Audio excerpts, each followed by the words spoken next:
Welcome to today's episode of Straightway Through with Gina, the podcast where we say it straight, we say it true, we say it kind to the best of our ability every time.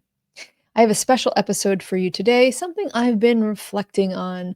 I often wake up in the mornings with awareness. I won't call it thinking because there's a definite feeling when you wake up thinking, and this is not thinking.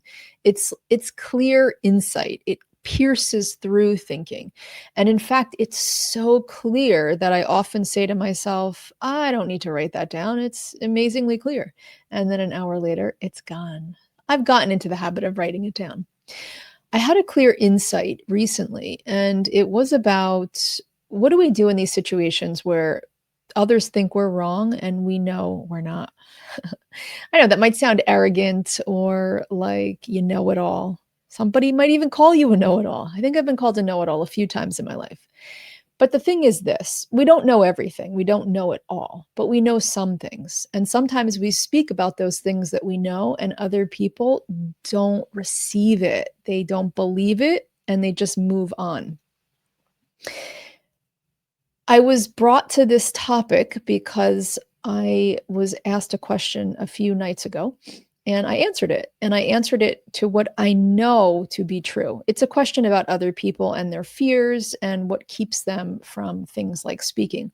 The answer that I gave was absolutely true. I know it's true. I know it's true from both personal experience and from countless people that I have come to understand in the way that they handle things. So my answer reflected that truth. And it's not that anybody dismissed it outright, but then there were other people that also shared their understanding of that same question. And there's nothing wrong with their answers. And while their answers do hold some truth, they're more of a surface level truth. They don't go deeper. They didn't get to the depth. There's always things underlying. Okay. And that's really, I think that is the point of tonight's show. There's always things underlying, and we don't all have access to those things until we do. And when you do have access to those things, if you're speaking from that place, you're not going to get a lot of buy-in from other people because other people haven't yet experienced that place. They haven't yet got to those underlying things. So somebody who knows a lot about underlying things or who has experience as yourself, so things you've had experience with, things you've come to understand over many years, or perhaps it's your profession, or perhaps it's deep reflection. Those things are your insights, and because everyone else hasn't gotten to those same insights, they may think that you are not telling the truth or that your answer is not reflecting the truth when you speak from that place. And you need to get comfortable with other people thinking you don't have the answer or you don't know the truth. And that is something that I find the more we know in this world, it's almost like the smarter you get. The smarter you get, the more you understand, the more insight you have, the fewer people you can actually speak to. Yeah, life is interesting like that. It doesn't mean that you can't find a way to bridge and find a way to speak to others. It just means you can't necessarily talk from the depths from which you are in if you want people who aren't in those depths to understand. This has come up as a theme this week a few times in a few different ways. I'm going to give you an example because we all know that examples really help to anchor things in. I remember back when I was a teenager, I was talking to someone about my anxiety and panic, and I had a lot of anxiety and panic. It's something that I would call it a companion throughout my life. And the reason I call it a companion is not because it feels nice or it's friendly, but because I've turned it into a friendly companion. And I have used it as a doorway into understanding things that are very deep and get to great understanding if you look at them instead of being scared by them, or maybe alongside being scared of them. Okay, so back when I was a teenager, I had a conversation with somebody and I was talking about the anxiety and panic that I was experiencing in a very reflective way because I speak to everybody reflectively. That's how I've always been. That's how my conversations have always been. I say things, I talk, I speak in conversation as a way to reflect internally and with that person. We were speaking about the panic and the anxiety, and that person said to me, this was an older person, a very smart person, a very experienced person, and a very well-read person. He knew a lot. He said, the panic and the anxiety that you're feeling are coming from thoughts. And I said, no way, they're not. I know they're not. And I was sure that they weren't. Sure. You see, I mean, that was my truth at that time. I was sure they were not coming from thoughts because I hadn't yet gone that deep. And it wasn't that I was lying to myself. It wasn't that I got into the place where I said, maybe he knows something. Maybe he's gone deeper in this. Like that wasn't an option because I wasn't at that depth. So I just said, no, that's wrong. Not making him wrong. I mean, not, maybe him and his experience and what he would say, maybe it's right for other people, but it wasn't right for me. I knew my panic and my anxiety was not coming from my thoughts. So I thought.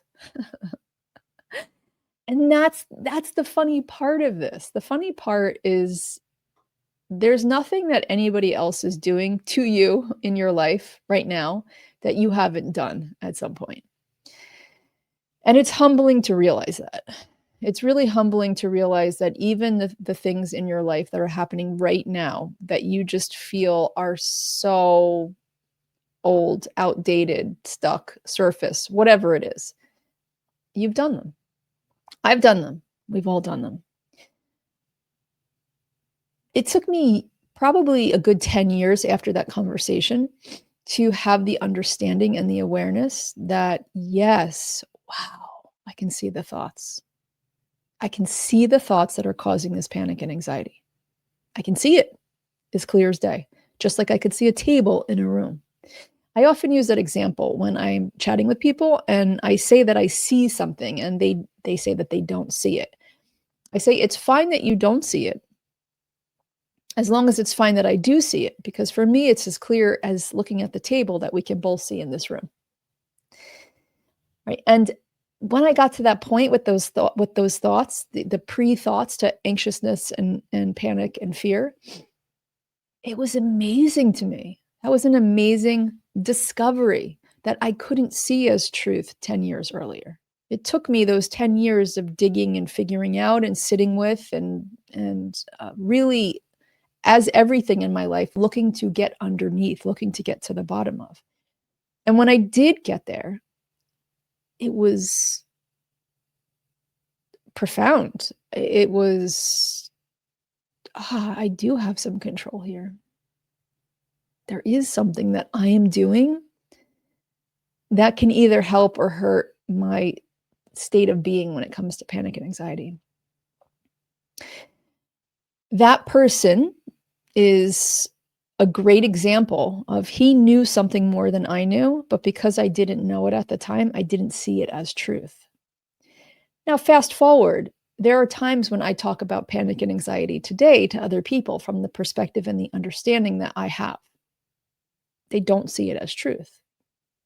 They can't see it as truth because they haven't gotten there yet. So to them, they dismiss it.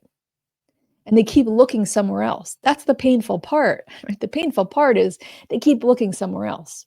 But I trust, of course, that they will find what they need. And it really isn't as much of a setback or a sadness as the mind would have it make you believe. Going back to the other night when this came up and I was asked the question about why people fear public speaking, and I answered the question, I know my answer is coming from a very deep place that most people just haven't yet gotten to. When all those other answers came after mine, there were then a few comments at the end of we'll call it a roundtable, at the end of the roundtable, where there were people who were in agreement with those who said the things that came after what I said. And they decided, yes, that was the truth. That was the reason. That was the way. And I sat there in quiet observation in a humbling state of being, because there is a part of me that wants to jump up and shout, I'm telling you, I'm telling you, I'm telling you, I'm telling you, it's the truth. But if I did that, they would just dismiss me as, who knows, whether it's arrogant, or they might say I'm being defensive or upset because people didn't believe me, or whatever it is. It would not be received for the simple reason that they have not gotten to that place yet where they can see that table in the room or that truth as clear as day. The reason why I felt it was important to have this week's topic be exactly this is because it sometimes feels sad, lonely. What are some other good words? Frustrating. And you might even feel hopeless when you have so many good answers and you have so much good experience and you've gone to depths and you share something from that place, and other people, it's not just that they say, oh, that's interesting, maybe one day I'll have that understanding too. No, they just flat out think it's not accurate. They think it's not accurate because they haven't been there. And then they hear somebody else say something that is not the full picture, is more surface, does not go to depths, does not get to that underlying thing. And they say, yep, that's it. That's the reason. It's hard to see that and carry on, because it feels almost like you have to deny truth. You have to keep your mouth quiet when something is being brought out into public attention that is not entirely true. And I'm not here to tell you how you should or shouldn't navigate that in terms of everybody has to make a choice, right? I mean, sure, you could sit people down and say, oh, I think this is something that you might come to understand. But from my experience, no, I'm not going that route because I know it doesn't work. I've gone down multiple paths, 10, 20, 30, 40 paths, multiple times to see if I could get somewhere in those ways, meaning helping them see more than they see now. It's never worked. It doesn't work. And even if it seems like it's working a little bit, it backfires. It's not the greatest thing to set out and try to help someone see something that they can't see.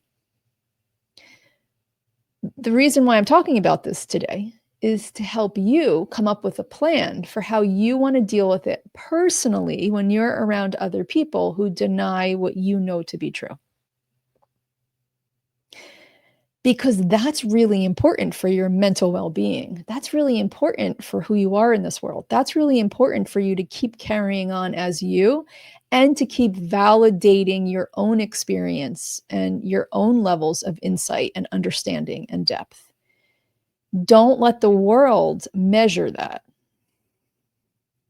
Don't give the world the power or the deciding factor. They don't decide how much you know. The next time you're in a conversation, it might be with someone you are very close to. It might be with a total stranger. But notice what you feel inside of you when you've said something that you know to be true. It's not like you think it's true. It's not like you read it in a book somewhere and you're just repeating information back. That's not the kind of truth I'm talking about. I'm talking about it's true. You've lived it. You've experienced it. You've seen it. You understand. You've gone to those depths. You know it's true. When you know it's true and somebody else denies it and says it's not true, what do you do to take care of you? Don't worry about them. It's okay. They're on their own. Remember back when that person told me that thoughts are creating the panic and anxiety, and I said, no, that's not true. Right? He didn't try to convince me. He was smart. He did not try to convince me. He didn't say, I think you're wrong, or I think one day you're going to find out different. He didn't say that. He just did nothing. Honestly, he just let me talk about whatever I wanted to talk about. Like wherever my mind went with what he said, That's what he let me do. And that's the way that we are to be with other people, right? We can't force them into insight. We can't force them into depths. We can't force them into seeing something that they don't see. We have to find a way to not go into despair when we know something that's true and that other person decides it's not true. Or take somebody else's answer that you know is more short-sighted or isn't going to get them the same level of growth or development or understanding or insight or success or healing, whatever it is. You have to just let it be and take care of yourself. How do you take care of yourself in these situations now? Like, do you go home and cry for a day? Do you go into questioning your own level of, does it make you doubt your own truth? Does it make you doubt what you know? I know it's like quick impulse, easy to say, no, no, I don't do that. But really think about it. What kind of an emotional hit do you take from that? And how could you reframe it into something else? How could you know there's other people in the world that know what you're going through? I know what you're going through. I know what you're going through in that situation. It doesn't feel good, but that's because it's not yet been framed in a way for it to feel good. You don't have to prove anything to anyone. Don't use the world as a measuring stick. You be you. And if people don't see what you know to be true, find a way to take care of yourself emotionally. Find a way to reframe it so that it isn't a hit.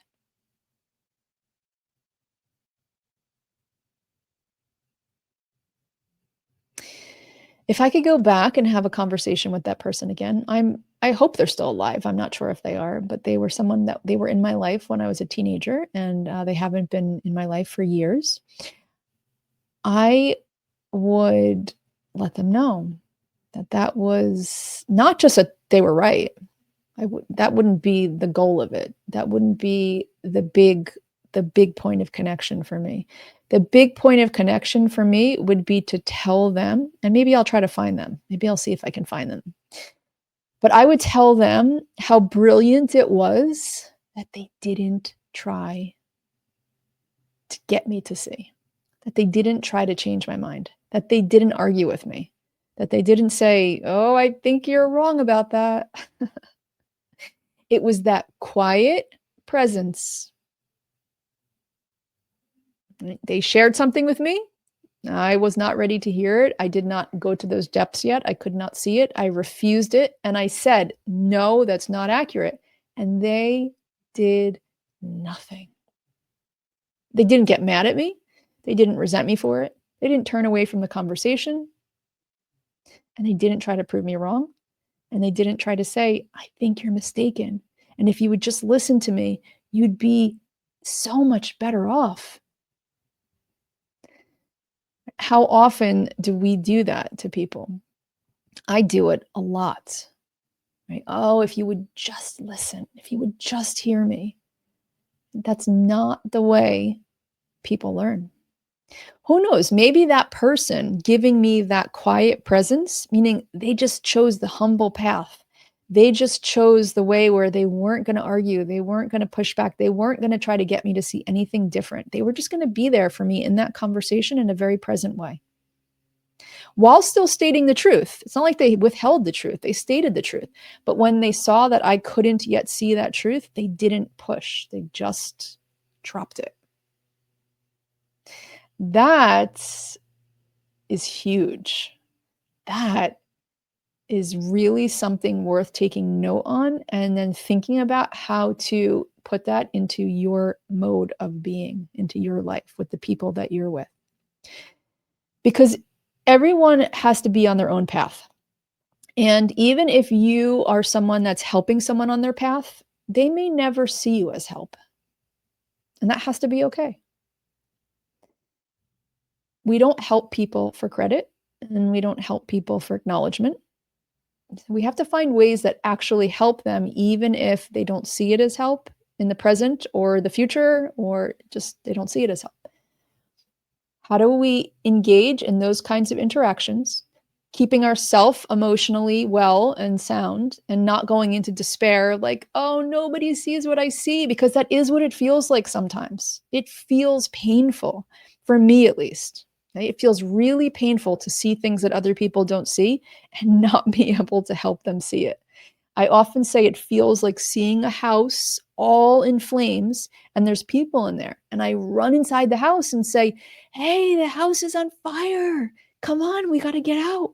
And one person's reading the newspaper, another person's taking a nap, tells me to leave me alone. Leave me alone. I want to keep doing this. You're nuts. The house isn't on fire.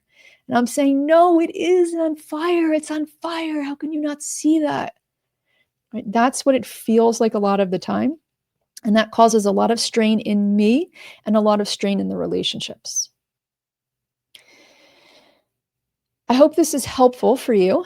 I'm sure that there's either something that has happened recently or something that is about to happen in your life where someone decides that what you say isn't true.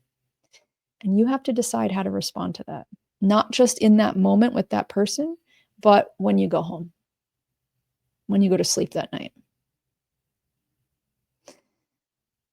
If you would like to go deeper into getting to know yourself, because there's always more. Now, by the way, just because I now know that thoughts precede anxiety and panic, it doesn't mean that I don't have more growth in that department and in other departments, right? There's always more. There's always more for me to uncover within that will help me understand with more clarity this world, me, relationships. And that's exactly why I created Say It Straight to Yourself membership. It's a journal prompt membership where you get a journal question every day, 5 days a week, weekends off, that help you go layer by layer, just getting to know yourself in ways that you would never get to know otherwise, because you don't ask yourself these kinds of questions. I don't ask myself these kinds of questions. The questions that I've created, I send to myself. And weeks later, I forget that I've created them and I answer them as if you're answering them. They help me find out parts of myself that I wouldn't be thinking about. I wouldn't be writing about.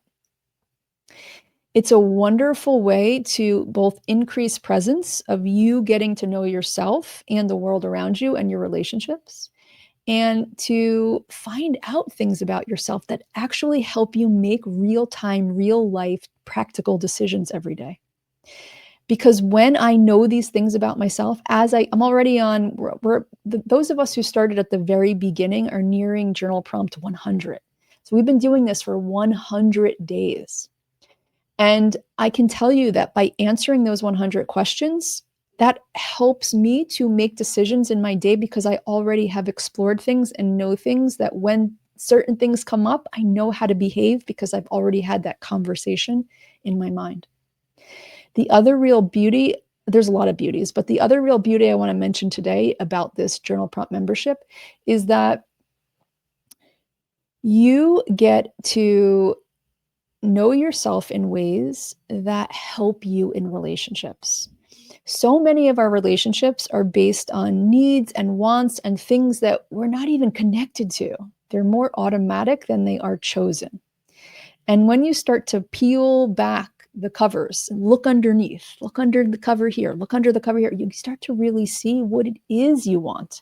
Not based on automatic programming of the past, but based on who you are today and what you would like in your relationships.